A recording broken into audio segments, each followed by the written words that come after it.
এই দেখেন আমাদের স্কুলের রুমের ভিতরে কি অবস্থা, খুব নাজুক অবস্থা। ছাদের ঢালাইয়ের টুকরো ক্রমশ ভেঙে পড়ছে, খসে পড়েছে পলেস্তরা, ফাটল ধরেছে দেয়ালে। কখন যে পুরো ভবনটি ভেঙে পড়ে এটা নিয়ে আতঙ্কগ্রস্ত সকলেই। এমন অবস্থা কিশোরগঞ্জের মিঠামইন উপজেলার বরণপুর সরকারি প্রাথমিক বিদ্যালয়ের ভবনটির। নির্মাণের মাত্র ২০ বছরের মধ্যে এমন দশা হয়েছে বিদ্যালয় ভবনটির।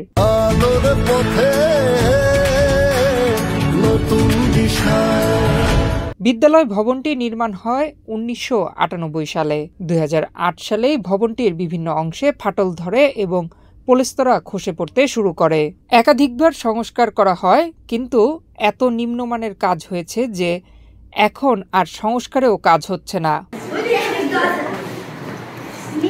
কদিন আগেও ক্লাস চলাকালীন ছাদের ঢালাইয়ের কিছু অংশ ভেঙে পড়ে। অল্পের জন্য বেঁচে যান একজন শিক্ষিকা। এরপর থেকেই আতঙ্কিত শিক্ষক ও শিক্ষার্থীরা।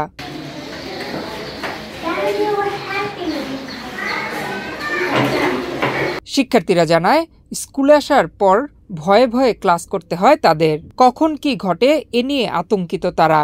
এই অবস্থায় তারা ক্লাসে মনোযোগ দিতে পারছে না, বিঘ্নিত হচ্ছে পড়াশোনা। আমাদের স্কুল খুব ভাঙাচোরা, লেখাপড়া ঠিক মতো করতে পারি না, উপর থেকে গুড়া পড়ে।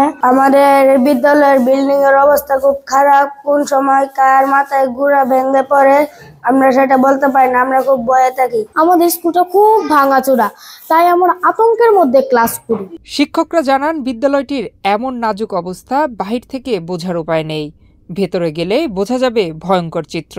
এখানে তো বিভিন্ন সমস্যায় জর্জরিত আমাদের শিক্ষার্থীরা। আমাদের কোমলমতি শিক্ষার্থীরা এখানে আসে নিরাপদে পাঠ গ্রহণ করার জন্য এবং আমরাও চেষ্টা করি পাঠদান করার জন্য, কিন্তু আমাদের দেয়ালের ছাদের অবস্থা এতটাই নাজুক যে তারা আতঙ্কের সাথে শিক্ষা গ্রহণ করছে এবং আমরাও খুব আতঙ্কের সাথে পাঠদান দিচ্ছি।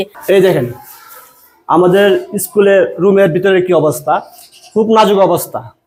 যে এই অবস্থার মধ্যে আমাদের স্কুলের ছাত্ররা আয়সা ক্লাস করাটাও এদের কাছে ঝুঁকিপূর্ণ মনে হয় এবং এরা খুব বিতৃপদে ক্লাস করে। আমি আগস্টে আসার পর দেখছি যে অফিস রুমের যে বাংলার ওপরতে আরেকদিন আমি ক্লাস করতেছি, এই সময় করতে হচ্ছে। বিদ্যালয়ের প্রধান শিক্ষক জানান, ১৯৫৫ সালে বিদ্যালয়টি প্রতিষ্ঠা করা হয়। তখন এখানে টিনের ঘর ছিল। ১৯৯৮ সালে টিনের ঘরের স্থানে একতলা ভবনটি নির্মাণ করা হয়। এই বিদ্যালয়টি এখন এরকম পর্যায়ে চলে গেছে যে এটা মেরামতের অযোগ্য হয়ে গেছে।